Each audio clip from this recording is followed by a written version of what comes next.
Hey everybody, it's Jordan with HM Ranchlands again. We're back on Terlingua Ranch with this 20-acre parcel. This one's located on the east side of the ranch, on the east side of 9 Point Mesa. I believe it's called the North Core Zones region. You do have a couple neighbors on this particular property, one to the northeast and one on the south side.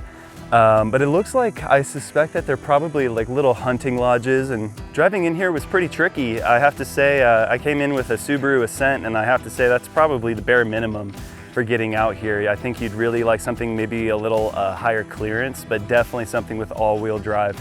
This property is fairly remote. It takes about an hour off the highway to get here, so this is not the kind of place you'd want to get to if you want to drive somewhere with a Toyota Corolla. Though it's been raining, this is the monsoon season here in Terlingua, and I was worried that there'd be lots of washouts and mud holes, but to be honest, it was pretty smooth. Everything's dried out pretty well, and it's only been half a day. This property includes the high point and peak of this arroyo on the northeast, comes all the way down here to, there's a second elevation peak, and it actually goes across this draw here that's actually still wet. I'm gonna have to bring the camera down there and see if there's animal tracks and stuff. But then this hill right here I'm pointing at is also on the property. So, you know, 20 acres is a lot of land. I think this property is particularly suited for somebody that either wants to have a lot of privacy and, you know, build a little homestead, or even just go camping where you're not gonna be bothered. Also, this is a great spot if you want to go hunting. I think that's what the people around here probably are focused on, and there's definitely a lot of wildlife out here. I've seen lots of really large scat. I'm honestly not sure what it is. Maybe a large coyote, even potentially a bear. There are, I think, around 30 bears that the wildlife management employees will track that end up on the ranch, so be aware of that. I think the really cool feature here is this. It's not even really a wet weather creek, it's really like a draw. And I'm surprised it's not flowing right now, but it is beautiful, and there's tons of green vegetation down there, and that's another reason to attract wildlife to this area if you were going to hunt, or even if you just wanted to attract wildlife to take pictures or enjoy watching nature. Something else that would be really fun out here is taking your ATV or dirt bike and driving all the hundreds of miles of ranch roads. There's great views of the east side of 9 Point Mesa. You can see a little tiny bit of Elephant Mountain peeking through on this side. And I don't know, maybe when I get up onto the other side, I'll be able to have a better view. You definitely would be able to see everything from the northeast peak of that little arroyo. It looks about as tall as anything else out here if you wanted to be able to see the Chisos Mountains or the Christmas Mountains.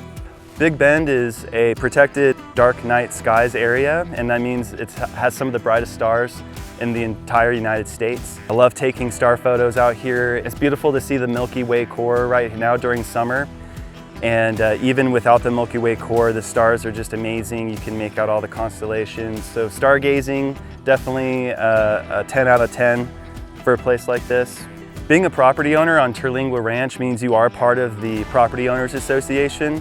I believe the dues are around $215 a year, but that means they maintain the ranch roads, which is really important so you can access your property. You have access to the park headquarters. They have a swimming pool. I believe property owners get a discount on like seasonal passes for that. They have laundry machines and showers, and lodging in case you have some people visiting that don't necessarily want to stay out here. They can stay at the cabins while you rough it out in the wilderness. The ranch headquarters also has the Bad Rabbit Cafe, which I've been to many times, and I've always been really happy. The food's great and the employees are all very friendly. Even though there's lots of elevation change, there's still plenty of flat spots if you wanted to build a homestead or even build out a more permanent camping area. You could definitely do that here. You just obviously want to stay away from the draw in case of flash floods, but the other side of that is it's nice to know where all the water is going to drain, so you can confidently put your structures somewhere safe from the water. It's nice that the arroyo here on this side actually kind of builds up a backstop if you wanted to do some target shooting or sight in your rifle. Now, hunting, like I said, would be a really fun thing to do out here, especially if you put your blind up somewhere tall, but you'd want to be very cognizant not to shoot eastward towards your neighbor or up there to the south where your secondary neighbor would be, for obvious safety reasons. Here's that view of the east side of 9 Point Mesa like I mentioned before. Isn't that great? really cool. I see one more cabin off in the distance.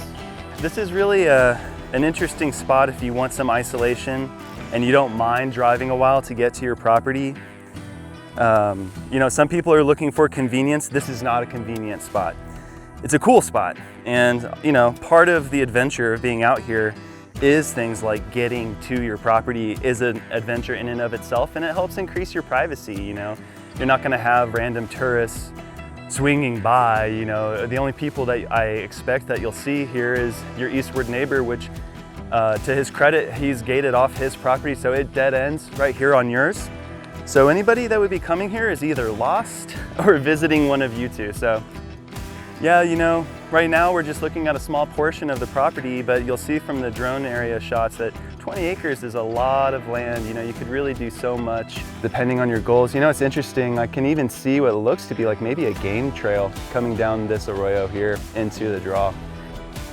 There are multiple ways to get to this property. I took a very odd way because the way I thought I was going to come ended up being blocked.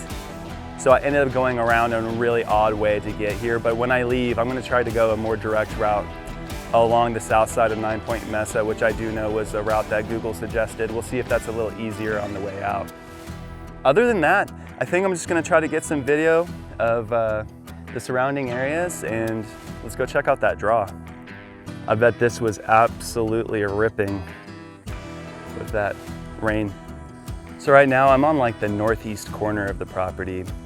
So all the way over here and all the way down. Man, with a draw like this, I bet you could do some serious water catchment. The last thing would be Starlink is now in the area. Oh yeah, we got some little footprints here. It's so bright out here, I don't know if you can see that. The vegetation it's beautiful. There's even a puddle here. Oh look, yeah, something's been digging around here. If you're interested in the property, please reach out to us at hmranchlands.com. Leave a comment on our YouTube videos or email me directly at jordan@hmranchlands.com.